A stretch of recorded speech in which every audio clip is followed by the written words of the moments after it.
You're watching Delish D'Lites, and this is a recipe for arroz con gandules.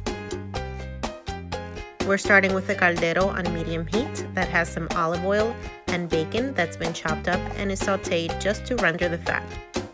Then we'll proceed with adding sofrito. You can get the homemade recipe on delishdelites.com, and we'll saute that just until it becomes fragrant.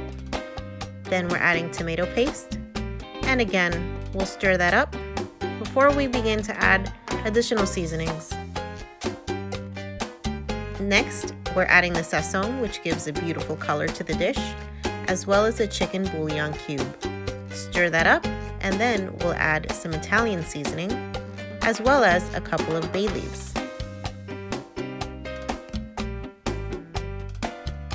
Then we add the gandules and stir it up, and then we're ready to start adding the liquid to our dish. I'm gonna add unsalted chicken broth, that way we can control the amount of salt in the dish, and then we'll stir this up just to make sure everything's fully incorporated before we add the rice.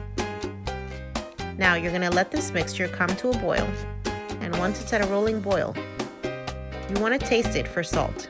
If it needs additional seasoning, you can add another bouillon cube. Next, we'll add in the rice and stir everything to combine before we put the lid on the pot and let everything cook until most of the liquid has evaporated. Once most of the liquid has evaporated, you can go ahead and stir up the rice just to make sure that everything's fully incorporated and combined.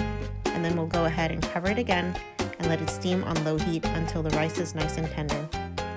And there you have it, Puerto Rican arroz con gandules. It's a staple for all of our family get-togethers and the holidays. For this recipe and more, please visit delishdelites.com, and don't forget to subscribe. Thanks for watching. See you next time.